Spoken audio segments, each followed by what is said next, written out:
The Constitution cannot be made without the consent of Senate and House of Representatives. Since the general laws and public acts pertain not to the individual, but rather to the whole nation, therefore, at this General Parliament Assembly convened in Rodong, together with all the prelates, councillors, and members of the House of Representatives of our Republic, we have deemed it right and just, and indeed hereby ordain, that henceforth, and into future times perpetual, nothing new shall be constituted whether by us or by our successors without the common consent of the senators, and the members of the House of Representatives that shall be detrimental or burdensome to the Republic, or harmful or injurious to anyone, or be intended to amend the general law and public freedom.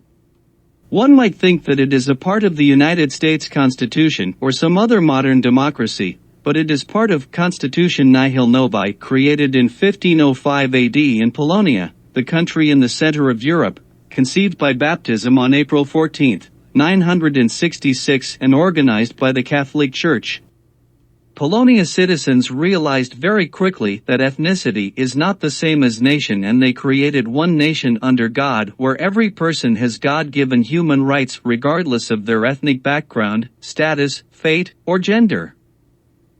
While in 17th century the King of France Louis XIV used to say, "I am the state and it is legal because I wish it," the citizens of Polonia were saying, "We are the state and nothing new without us." In the Constitution Nihil Novi that they created during Parliament session in 1505 AD. Tyranny was unthinkable in Polonia, the country that was created on best experiences of Greek philosophy, Roman law and Catholic moral standards. Every act of the Parliament was a constitutional act, but it was legal only when it was in agreement with God's law. Every constitutional act had to be ratified by Episcopate of Polonia before it became the law. 16th century Polonia was already a mature country, with well-established state system, parliament, senate and executive branch of government, where the king was elected directly by all citizens, similar to president election. The country was well organized and had integrated local government offices. The country was the property and responsibility of citizens.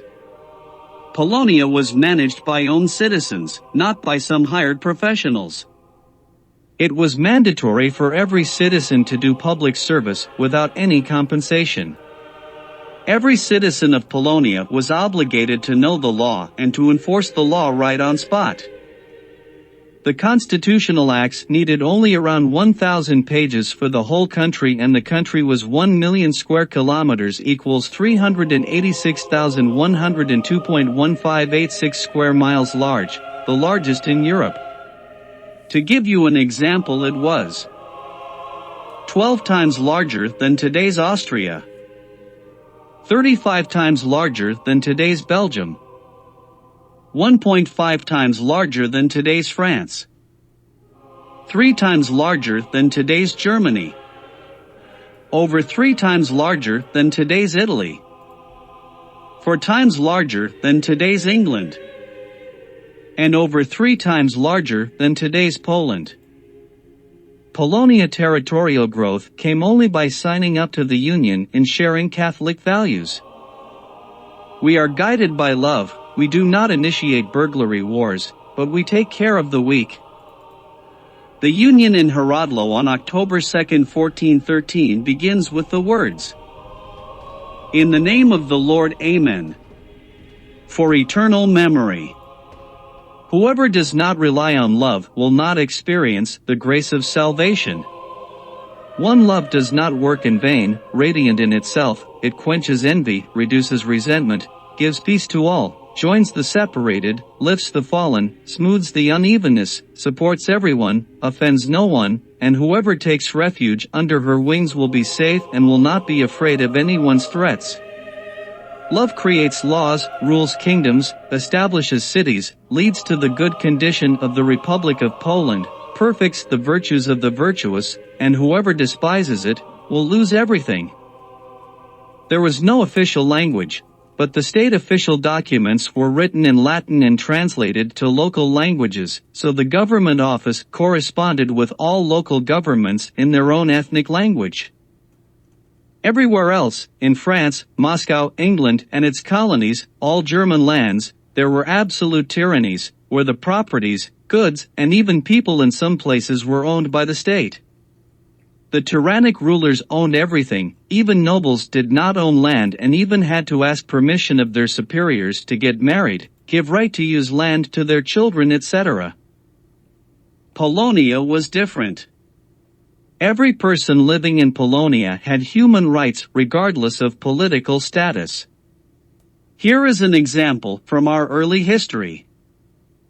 At the Council in Constance 1414 to 1418 AD, the rector of the Krakow Academy, Father Paweł Lodkowic, in his treatise on the Pope's and Emperor's power over the unbelievers, argued for the inviolability of the inherent rights of pagans, and therefore for the inadmissibility of occupying their countries and lands in the name of spreading the faith. In order to receive political rights, you had to become a citizen, also called noble. To become a citizen of Polonia was simple. You needed to demonstrate bravery in battlefield, showing that you are ready to live and die for Polonia. The government gave you at that point piece of land as your responsibility. Your last name was usually created at that time out of the name of that land given to you as your responsibility and property. Example, Town Zylan plus ski equals Zylinski. The land was citizens' property and could be inherited by descendants. There was a popular saying that it was easier in Polonia to lose life than property. Land in Polonia was considered a strategical good for the state, and only the citizens, people ready to risk their lives for it, should be the owners. Citizens could farm at their land, sell all they harvested, build churches, schools, charity institutions. Citizens as landowners were also obligated to produce certain amount of battle horses, armory, train people who lived on their land to fight. Most of all, citizens had to show up in person and fight to defend the independence of Polonia whenever freedom was in jeopardy. Citizens were also obligated to pay taxes, and they were well aware of needs of homeland, so they were able to establish how much in taxes everyone needs to pay. The peasants living on citizens' land did not have to pay taxes. Every citizen had right to protest, called liberum veto, and even cancel the parliament session. Today, only the countries can execute the liberum veto, not single citizens. The vote of every citizen had same importance, regardless of their wealth. Citizens could legally protest and had right and obligation to create the confederations to protect the country from foreign and inside enemies. This right was a very effective tool, especially during the time or war, when time might not allow for timely parliament proceedings, since the parliament gathered every 2 years for a duration of only 6 weeks. The confederation as a legal tool was strictly regulated, requiring the citizens to make a legal statement and cite the legal acts supporting their statement. They also had to keep the Journal of Confederation. All documents had to be signed by the leaders of the confederation. After the problem was solved and Polonia was defended and peace was restored, the parliament debated and voted on the Confederation Acts if they should be added as constitutional acts for the Republic for the future. Many of the foreign aristocrats from German lands, Muscovia, France, or England were assigning themselves to serve as simple soldiers in Polonia armies just to gain Polonia citizenship. The term citizenship was unknown in other countries of the world at that time. Everywhere else, people were either subjects of the state, property of the state, or even slaves. There was no slavery in Polonia, ever. Before we became Polonia, before the mission of Saint Adalbert, we were slaves. We were even given that name in every language, slave. All civilized world kept us in darkness of paganism. We were treated like draft animals tied to a rope for slave labor or sex slaves. our present-day cities grew out of the rubble of camps where merchants from the integrated world was walking us on foot to the slave markets. Therefore, we abhor slavery and all kinds of slavery, because we ourselves have experienced the most brutal cruelty on the part of our neighbors and slave traders from all ends of the world. Everyone knows the door of no return in Senegal. We know the gate of no return, Moravian Gate, through which for hundreds of years our ancestors were kidnapped to slave markets in Prague, Dublin, Cordoba, and all Mediterranean slave markets in Damascus, Cairo, Baghdad, and others. But one day through that Moravian Gate against the slave traffic came light to us from the Catholic Church. In year 965 Saint Adalbert, Bishop of Prague and Princess Dobrowa from Przemyslid dynasty with all her court, including a lot of clergy with liturgical books. 1 year later Princess Dobrowa married our first baptized ruler Mieszko I. On Good Saturday, April 14, 966 AD, all our nation was baptized and born as Polonia. Polonia as a state and nation conceived by baptism and given birth by Catholic Church received Catholic DNA. We are grateful to Catholic Church to make us free from original sin and free from oppression of living under pagan rule. God's law became our ethos, our way of living and organizing our country.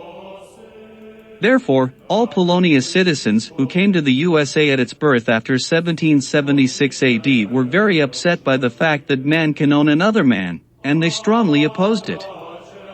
We find the record of it in official documents of Generals Thaddeus Kosciuszko and General Prince Casimir Pulaski. There were also other ways to become a citizen of Polonia, for example by educating yourself. All higher education professors were given Polonia citizenship. Education at the basic level run by Catholic churches was free. The Catholic Church and secular citizens gladly sponsored regular talented peasants to continue their education in higher degree academies and universities. Therefore, in Polonia it was not uncommon to find bishops and professors coming from a peasant's background. Most of educational institutions were run by monasteries, Jesuits, Dominicans, Piarists, and others. This Catholic educational system in Polonia guaranteed not only Catholic moral standards of political class citizens, but also promoted the lifestyle similar to that of monks, who were the teachers. Students learned discipline, obedience, and living by the rule of order of the teacher. It was typical that the whole noble household followed the liturgy of the hours of the Catholic Church and followed Catholic moral standards in public life. This practice continues even today.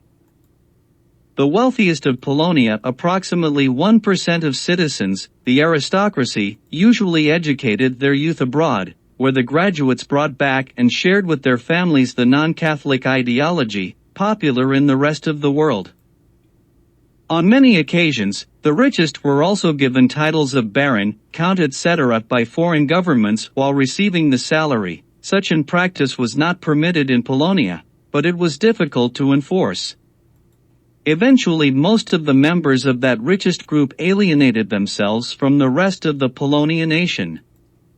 Regardless of the wealth, everyone was treated in parliament in the same way as a regular citizen, and each person counted as just one vote. The only titles permitted in Polonia was prince when a person belonged to a historically ruling dynasty or was given such a title by the Catholic Church. A Polonia citizen was not allowed to be engaged in business or banking. This policy prevented corruption and the influence of lobbyists on politics. Trade, including international trade and banking, was monopoly of Jews. Jews entered our history in 4th century as slave traders and eventually they became bankers. Finally, Jews became politicians building their own separate state inside Polonia. The first Jews to visit Polish territory were traders and first permanent settlement began during the Crusades. Traveling along trade routes leading east to Kiev and Bokhara, Jewish merchants, known as Radnites, crossed Silesia. Among the first Jews to arrive in Polonia territory in 1097 or 1098 were those banished from Prague. The first permanent Jewish community is mentioned in 1085 by a Jewish scholar Jehuda HaKohen in the city of Przemysl.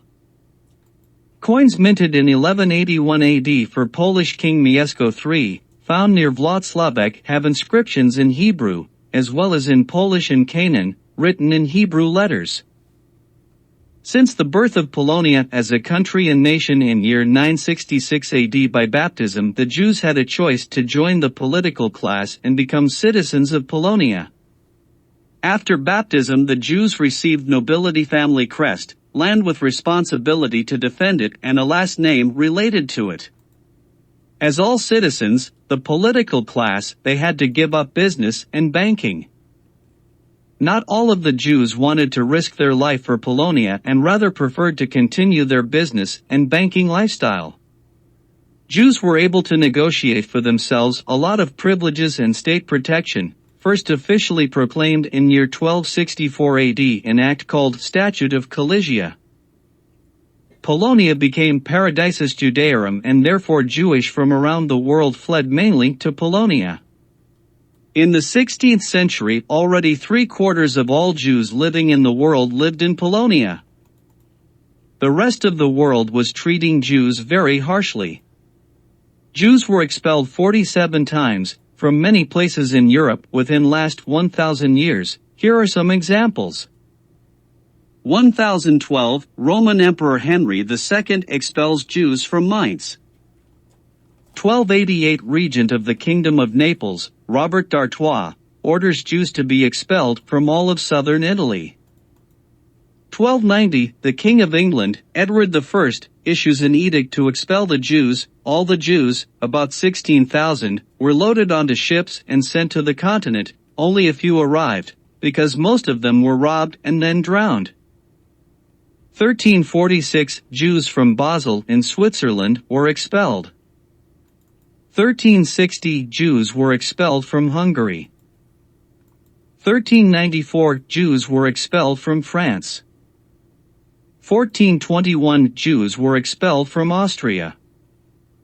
1491, expulsion of Jews from Ravenna. 1492, the kings of Spain, Isabella I of Castile and Ferdinand II of Aragon, issued an edict ordering the expulsion of Jews from the Kingdom of Spain and all its possessions. 1493, King of Sicily Ferdinand II of Aragon expels Jews from his kingdom. 1495 to 1503, Jews were expelled from Lithuania. 1496, Jews were expelled from Portugal, Edict of King Manuel I the Happy. Also in the same year, the Roman Emperor Maximilian I Habsburg expelled Jews from all his hereditary lands. 1510, Jews are expelled from Brandenburg. 1547, Tsar of Moscow Ivan Grozny denies Jews the right to live in Muscovia or even pass through his country. 1550, Jews are expelled from Genoa. 1571, the Venetian Republic decides to expel all Jews from Venice and the Adriatic Islands, when in 1528 the Netherlands comes under the authority of the Roman Emperor Charles V of Habsburg. All Jews are expelled. 1590, King Philip II of Spain orders the Jews to be expelled from Lombardy. All the expulsions of Jews were accompanied by bloody pogroms and widespread persecution. While in rest of the world the Jewish population was exterminated, Jews in Polonia had opportunity to practice and develop their own culture not only on religious and lifestyle level, but also in political level. They had not only their own education and court system, but also their separate political administration. Jewish parliament collected and paid taxes themselves as a Jewish population to Polonia Ministry of Treasury, not through Polonia local administration, because Jews created their own local Jewish districts and administration. For example, in the mid-14th century, already existed a Jewish district in Kalisz, the central point of which was the synagogue. The first rabbi in Kalisz known by name was a certain Michael, 1427. Other famous rabbis of this period were Salomon Zalman, 1639 to 1643, Yisroel Shapiro, the founder of the yeshiva, Judah ben Nisan, and Abraham Abel Gombener, 1656 to 1683, author of commentaries on Sulcan Aruch. Jewish General Congress started in Polonia in 1580 AD. The earliest form of the council was organized in 1514 by Sigismund I the Old, and Abraham of Bohemia was put in charge of it. In Polish it was referred to as the Jewish Sejm. In Latin it was referred to as the Jewish General Congress, Congressus Generalis Judaicus, or Congressus Generalis Iudiorum. The Council of Four Lands in Lublin, Poland, Hebrew Ve'at Arba Aratsat, was the central body of Jewish authority in Poland from the second half of the 16th century to 1764. The first known regulation for the council is dated by 1580. 70 delegates from local Kehillat met to discuss taxation and other issues important to the Jewish community. The four lands were Greater Poland, Little Poland, Galicia with Podolia, and Volhynia. Jews had an opportunity to become citizens of Polonia if they chose to be baptized and be ready to live and die for the Polonia. Some Jews took that path and became citizens, but most preferred to continue in business and banking sector. Many other nations who were prosecuted everywhere else were coming to Polonia for human and civil rights. Some of these communities survived until today: Armenians, Germans, Jews, Lithuanians, Muscovians, Tatars, and others still live in today's Poland, practicing their own tradition. Women were also privileged in Polonia comparing to other countries of Europe at that time. Violence, especially sexual misconduct on women, was punished by death. Women had inheritance right, so they were truly economically independent.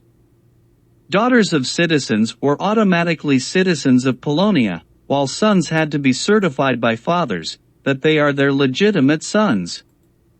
This created a woman type of a different mentality than in the rest of the world. Polonia women were non-manipulative, aware of her value of equal dignity to man, true partner to her spouse. Religious freedom was constitutionally guaranteed in Polonia. Freedom of speech and print was also openly practiced in Polonia.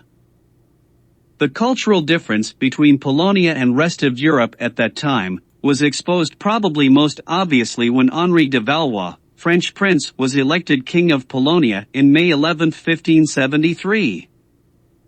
Upon his arrival with his court to Polonia, Polonia citizens realized quickly that Henri de Valois was used to an absolute monarchy, where king is owner of the country and can do all he pleases, start the war for any reason, mainly economical, spend public money as he pleases, create his own moral standards. Shortly, king is above the law.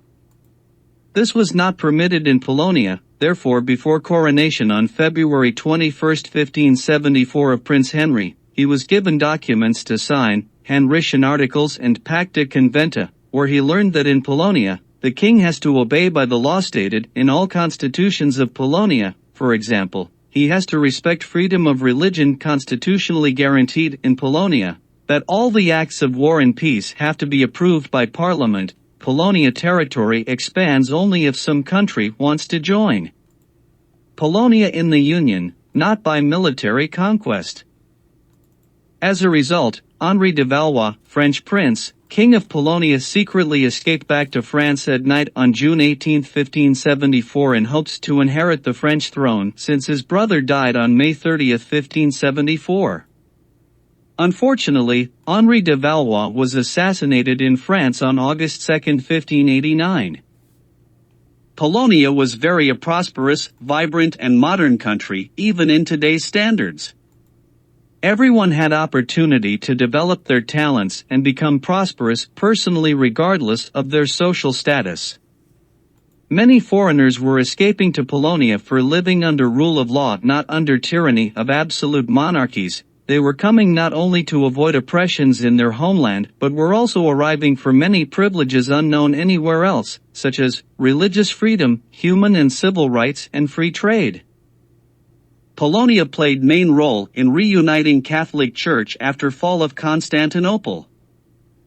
Constantinople finally fell into the hands of the Turks after a 2-month siege on May 29, 1453. The last Byzantine emperor, Constantine XI Palaiologos, did not accept the Sultan's offer of surrender to become subject of Ottoman rule. The last Byzantine emperor, Constantine XI Palaiologos, was last seen shedding his imperial regalia and engaging in hand-to-hand combat after city walls were conquered by Ottoman soldiers. Franzes writes that after the end of the assault and the conquest of the city, the body of Emperor Constantine XI was found, which was recognized by the imperial shoes with images of eagles.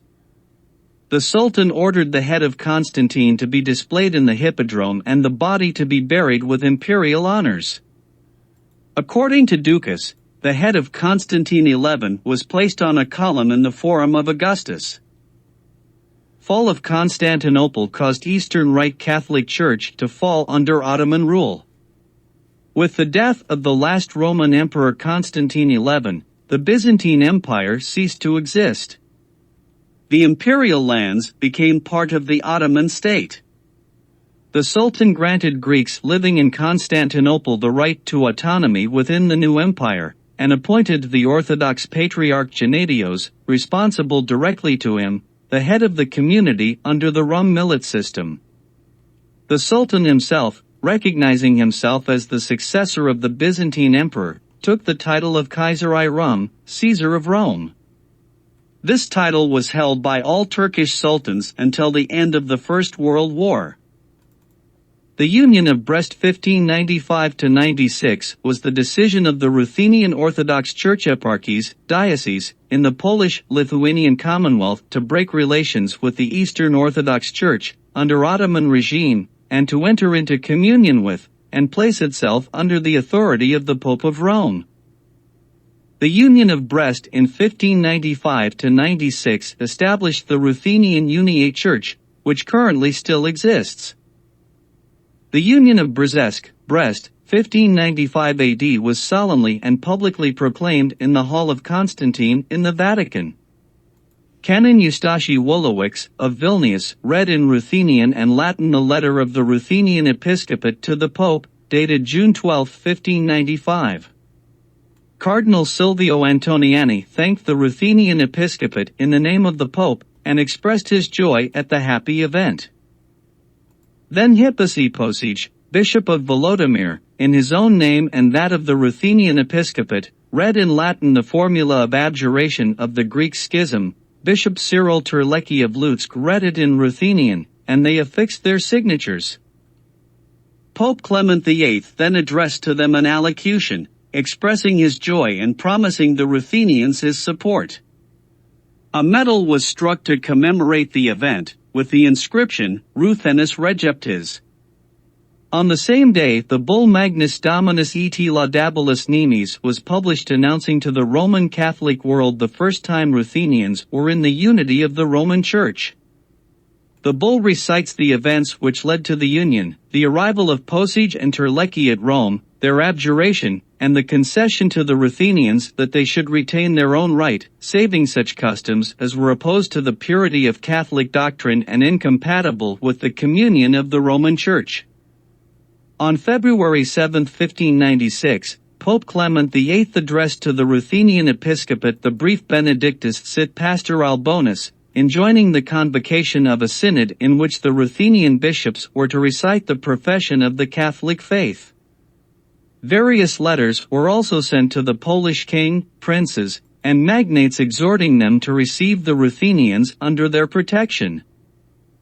Another bull, Decet Romanum Pontificum, dated February 23, 1596, defined the rights of the Ruthenian Episcopate and their relations in subjection to the Holy See. By year 1700 AD, all Eastern Rite Catholic Church parishes in Polonia united with Holy See in Rome.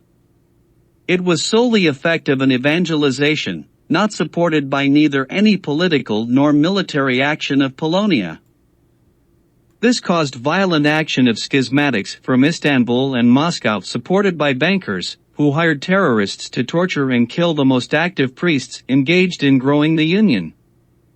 By year 1700 AD, all Eastern Rite Catholic Church parishes in Polonia united with Holy See in Rome. It was solely effective in evangelization, not supported by neither any political nor military action of Polonia.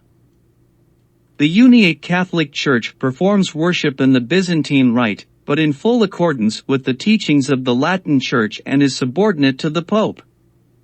The young Uniate Church was heavily attacked by schismatics from Moscow and Istanbul, hiring mainly Cossack terrorists. The Muscovian and Turkish terrorists attacked Uniate churches, and the hierarchs tried to place schismatic clergymen in their parishes. Long list of martyrs for the Union of Brest starts with Saint Josaphat Kunswich. Born in 1580 in Władimir-Wolyński in the Polish-Lithuanian Commonwealth and killed 1623 AD. SST Josaphat Kunswich was born in 1580 in Władimir-Wolyński in an Orthodox bourgeois family. The parents were very religious people. As a bishop of Ruthenian Uniate Church, he introduced the obligation to celebrate the Holy Liturgy every day. He required his priests to say the breviary and monthly confession. For less educated priests, he laid down a catechism as the basis for teaching. He sent them letters explaining the differences between Catholicism and schismatics. Such activity of the bishop aroused dissatisfaction of opponents of the union with the Roman Church. On the morning of November 12, right after the celebration of Mass, he was attacked and killed. The enraged crowd rushed to rob the bishop's apartment, and St. Josaphat Kunswich himself was cruelly tortured. In the end, he was killed with a shot to the head. Before his death, St. Josaphat Kunswich said, "Children, why are you attacking my house employees? If you have something against me, you have me." Jehoshaphat's battered body was drowned in Zwina River.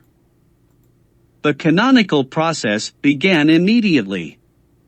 Saint Jehoshaphat was beatified by Pope Urban VIII in 1643 and canonized in 1867 by Pius IX.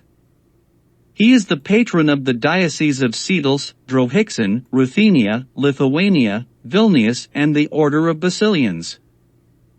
Relics of Saint Jehoshaphat made a truly wandering journey. They were assembled in the cities of Belarus, Lithuania and Poland. In 1667, they returned to Polak, but in 1706, fearing profanation, they were placed in Biała Podlaska. After the canonization, Tsarist regime demanded that the relics be hidden. They were brought to Vienna, and since 1949 they have been buried in the Basilica of St. Peter in the Vatican. The relic of the left hand of St. Josaphat, together with a modest bishop's ring, is located in the Basilica of the Heart of Jesus in Praga, Warsaw. In 1923, on the occasion of the 300th anniversary of the martyrdom of St. Jehoshaphat, the encyclical Ecclesiam de Admirabili was published in his honor. Another martyr for the Union of Brest is Saint Andrzej Bobola, who was born a member of a noble Polish family and tortured to death during the Khmelnytsky Rebellion on May 16, 1657 AD. Saint Andrzej Bobola, missionary and martyr of the Society of Jesus, was known as the Apostle of Lithuania and the Catcher of Souls. Entering the Society of Jesus at Vilnius in 1622, he preached in the Church of Saint Casimir there. He took solemn vows in 1630 and was made superior of the Jesuits in Brobudsk. There he preached and distinguished himself by his work of mercy during a plague. In 1636, Andrew was sent to the Lithuanian missions. A house was provided for him in Pinsk, Belarus, by Prince Radziwill, and he worked there despite attacks by Protestants and schismatics. On May 10, 1657, Andrew was kidnapped by Cossacks who beat him and tied him to the saddles of their horses so they could drag him to a place of torture. He was partially flayed alive and finally decapitated. His remains were buried in Pinsk and then moved to Polok. He was canonized in 1938 by Pope Pius XI. Polonia was a threat to all the absolute monarchies of the 18th century enlightened Europe. Kings, kaisers and czars were afraid that they would eventually run out of subjects who were massively escaping to Polonia. The tyrannic rulers of Europe were also afraid that they would eventually lose their power in their countries, because their people would want to have same human and civil rights like people in Polonia. These tyrannies, the absolute monarchies of Europe, attacked Polonia constantly, because Polonia was the deadly threat to their existence. Polonia's citizens mobilized themselves in confederations in order to push back these attacks. The two most famous confederations were created at the end of 18th century were the Barska Confederation 1768 to 1772, formed at the fortress of Bar in Podolia, now part of Ukraine, in 1768 to defend the internal and external independence of the Polish-Lithuanian Commonwealth against Muscovia occupation and their allies, falsely elected King Stanislaus II Augustus and some wealthy magnates. The founders of the Barska Confederation included the magnates Adam Stanislav Krasinski, Bishop of Kamienik, Karol Stanislav Radziwiłł, Casimir Pulaski, his father and brothers, and Michael Krasinski. The 1794 Kościuszko insurrection, also known as the Second Polish War, was an uprising against the Muscovian Empire and the Kingdom of Prussia led by Tadeusz Kościuszko in the Polish-Lithuanian Commonwealth and the Prussia Partition in 1794. It was a failed attempt to liberate the Polish-Lithuanian Commonwealth from external influence after the Second Partition of Poland, 1793, and the creation of the Targowica Confederation of Traitors. Polonia could not survive as a country of such democratic structure, while all the world at that time was tormented by absolute terror monarchies. There were no similar democracies in the world at that time. Polonia could only partner with the people of the freedom spirit living under British colonial regime in North America. With no allies and only terror monarchies around, Polonia as a state was exterminated on October 24, 1795 by Group International of Terrorists Tyranny governments, formerly the monarchs of Muscovia, Prussia, and Austria. But factually it was the whole world at that time signed the treaty to exterminate Polonia completely from map of Europe, all Habsburg Empire, all German countries represented by Caesar of Roman Empire and their all sponsors such as mainly Banks of England. The whole contemporary enlightened world signed an international treaty to exterminate Polonia brutally. One of the points of that extermination agreement stated that the very name of Polonia will be forever erased from the law of nations. Freedom in the world ended with extermination of Polonia on October 24, 1795. There was no country in the world created by citizens where they could enjoy freedom given by God to the extent it was practiced in Polonia, and looks like such country still does not exist until today.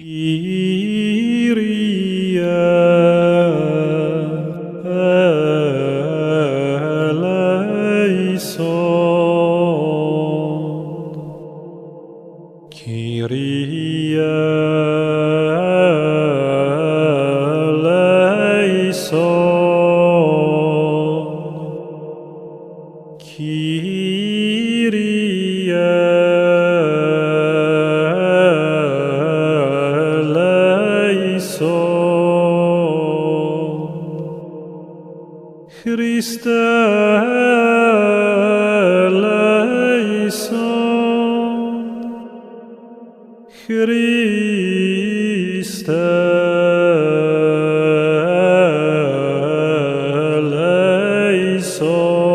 Christe eleison, Christe eleison,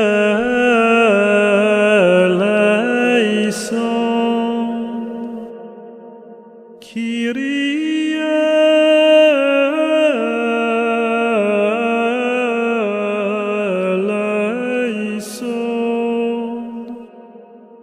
Kyrie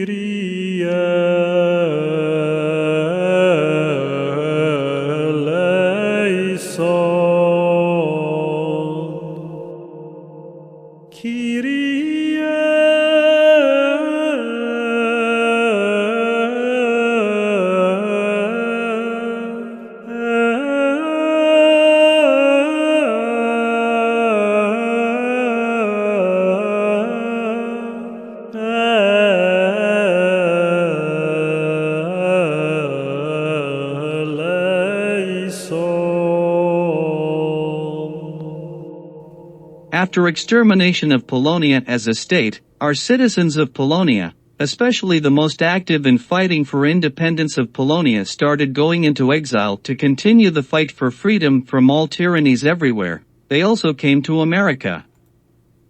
Many are military leaders, who were prosecuted in Polonia, land occupied now by Muscovia, and many German countries came to America to continue the fight and help the birth of USA, the only hope for freedom in the world at that time. One of most famous, General Prince Casimir Pulaski, one of the creators of Barska Confederation for Freedom of Polonia, after fighting for 5 years against 3 aggressors, Muscovia, Prussia and Austria, at the same time in Polonia, after successful defending monasteries in Berdyczo and Czestochowa, had to go into exile. In 1777, General Prince Casimir Pulaski arrived in Philadelphia, where he met General Washington, Commander-in-Chief of the Continental Army. After his arrival, Pulaski wrote to Washington, "I came here, where freedom is being defended, to serve it, and to live or die for it." Our Polonia military leaders in exile were using their talents, hard work, but also investing their personal funds and family inheritance to create army, military institutions and even guidebooks that are serving us until today. Examples: General Prince Casimir Pulaski created cavalry, partisan method of fighting, implementing moral standards in combat. General Thaddeus Kosciuszko created artillery, fortifications, military engineering, military academies, guidebooks for West Point. And many other military leaders, who brought their experience from fighting against many foreign regimes to defend independence of Polonia. Polonia citizens also brought the spirit of freedom to all, so this is why they so vigorously picked up the fight against slavery in USA, the system of economical, moral and cultural oppression inherited from England. General Thaddeus Kosciuszko, in his testament, gave all his personal income as general to the foundation to abolish slavery in USA.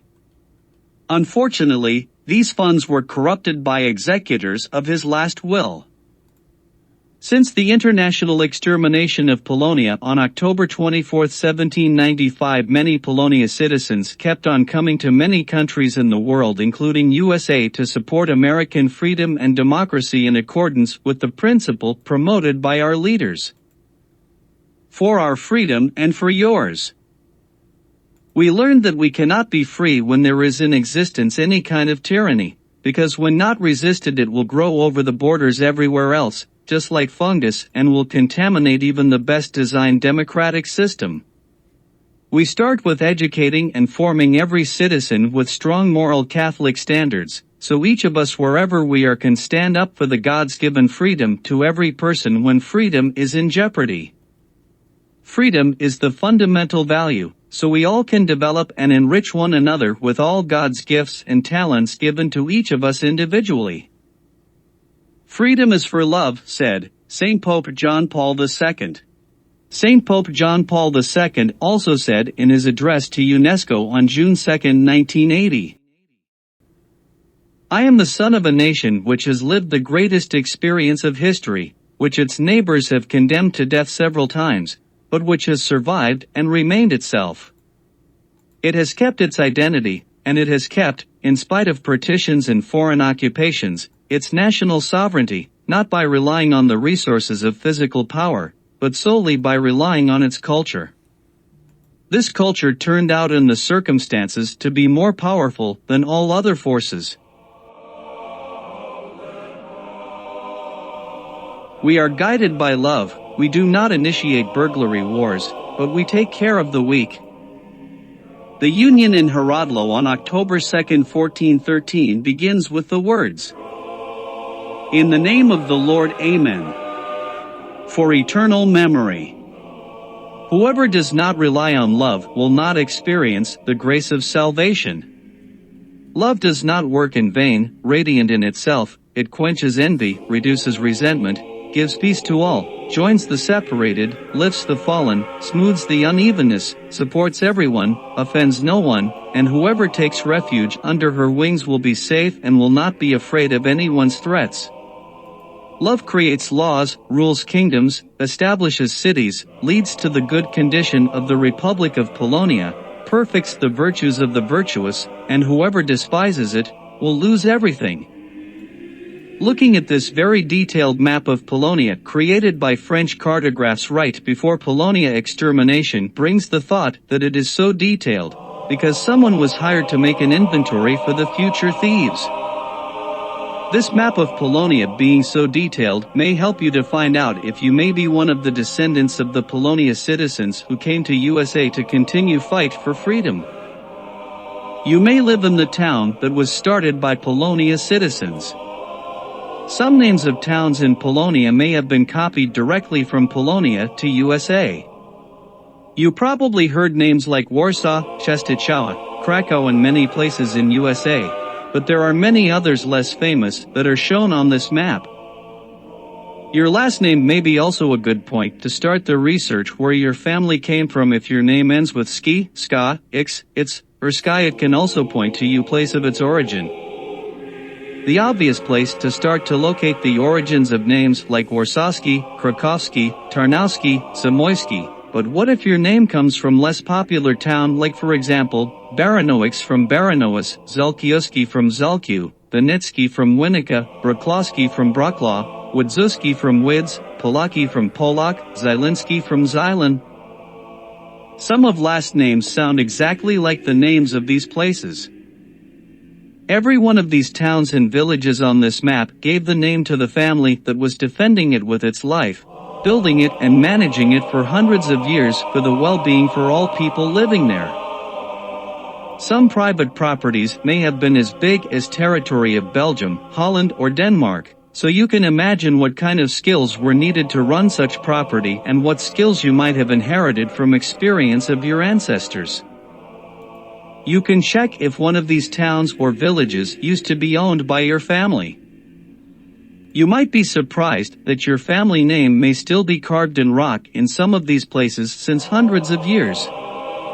In some churches built and sponsored by your ancestors, today's parishioners have been praying for hundreds of years to this day for the blessings of your family.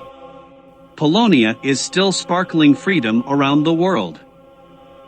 You can check if you might be one of the sparkles of freedom.